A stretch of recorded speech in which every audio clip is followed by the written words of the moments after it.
Histórias contadas de pais para filhos. Contos que marcam pontos históricos de cidades.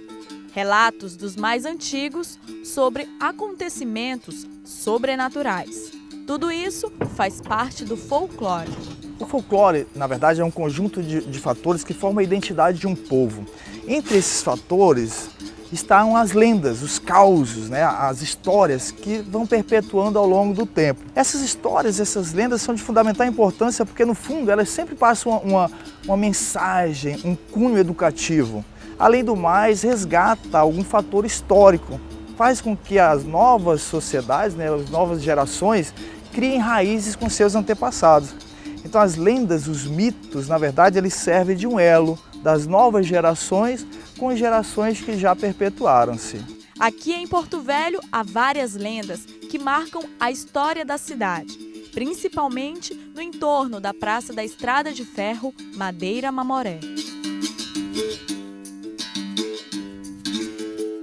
Em Porto Velho existe um conjunto de histórias e mitos e lendas muito grande. A do Boto, Cor-de-Rosa, do Saci, essas todo mundo já é bem visualizado.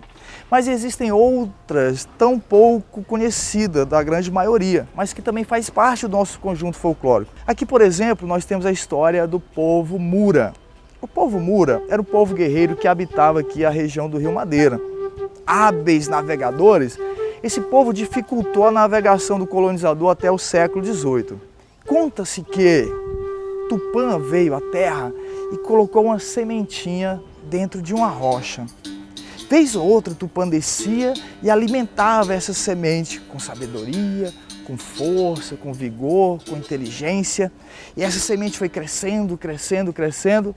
Certo dia, o Irapuru, pássaro fantástico da região, foi lá e picou essa rocha e nasceu o índio Mura, forte, guerreiro. E esse povo cresceu e prosperou aqui na região. Porém, com o passar do tempo, esse povo entrou em contato com o colonizador, exatamente ao atacar as embarcações. O contato com o colonizador não foi nada benéfico. E o povo Mura conheceu os malefícios da colonização através do aguardente. Então, o aguardente trouxe para a comunidade Mura muita discórdia, muita guerra, violência, e o povo Mura decaiu. Tupã, enfurecido, então, mandou um raio vigoroso, poderoso, que abriu o leito do Rio Madeira e engoliu toda a comunidade do povo Mura. Esse fato foi importante para os remanescentes, porque ali deixou bem claro, Olha, cuidado como você está sendo criado, cuidado com as influências. Entendemos que essa ideia de abrir o leito, na verdade, foi uma das cheias que o Rio Madeira sempre tem, mas que vai servir de lição para os próximos e próximas gerações que ainda hoje estão aí. Muito cuidado com as influências, senão você pode ser engolido.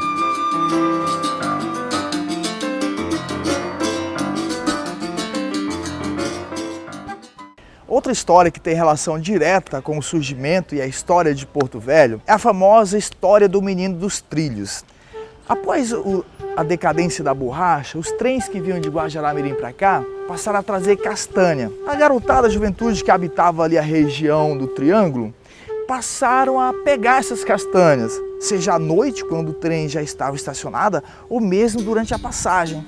O dono da companhia que trazia essa castanha, dizem que era ligado a bruxarias e tal, avisou os meninos para que não fizessem isso. Mesmo assim, os meninos continuaram e dava certo prejuízo à companhia que trazia essas castanhas, que já era deficitária na época. Então, certa vez, o dono jogou, fez um trabalho, uma macumba, alguma coisa nesse sentido, em um dos ouriços de castanha e deixou lá. Os meninos foram lá, pegaram e consumiram essa castanha. Um deles misteriosamente desapareceu.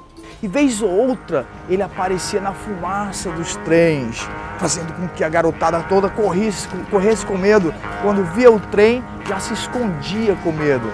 Ainda hoje, final da tarde, se você vê uma fumaça subindo aqui embaixo, cuidado, é o menino dos trilhos que está por aí. Muito cuidado ao mexer com as coisas dos outros. Essa história ainda é transmitida de geração em geração aqui em nossa região.